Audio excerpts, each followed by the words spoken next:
Hey, hola chicos, bienvenidos a un nuevo video para el canal. Bueno chicos, el día de hoy les voy a estar enseñando un pack.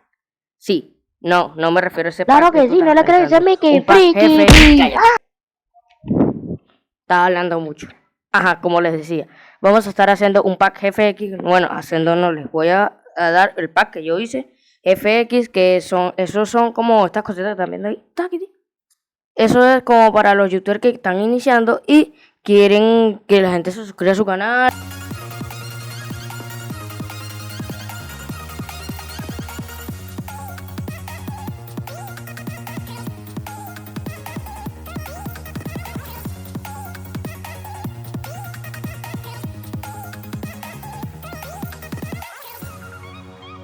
Para que tengan más bonita toda su panorámica, se vea más bonito el canal y el video con todos esos efectos y se vea más profesional, claro. Y bueno, vamos para allá.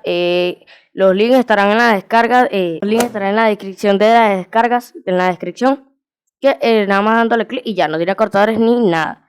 En computadora ya todo el mundo sabe descargarlo, pero como muchos no saben, les voy a dar un pequeño tutorial por descargarlo en la computadora. Bueno chicos, vamos a iniciar a descargarlo por Android y para eso van a entrar al link que les voy a dejar en la descripción.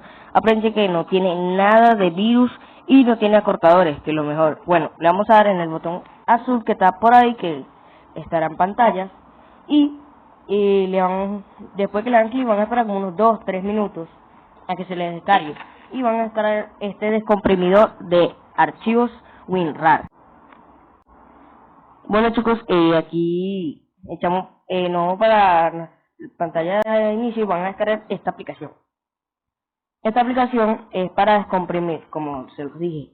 La vamos a dar clic y vamos a buscar la carpeta de descargas. Aquí está. En esa carpeta vamos a buscar pack FX, le vamos a dar en extraer y nos va a dejar una carpeta y ahí estarán todas las cosas, fondos de pantalla, estarán los sonidos, hay muchos, y templantes de like, suscríbete, comparte, y efectos de anime. Bueno, espero que les haya gustado y vamos con otra parte.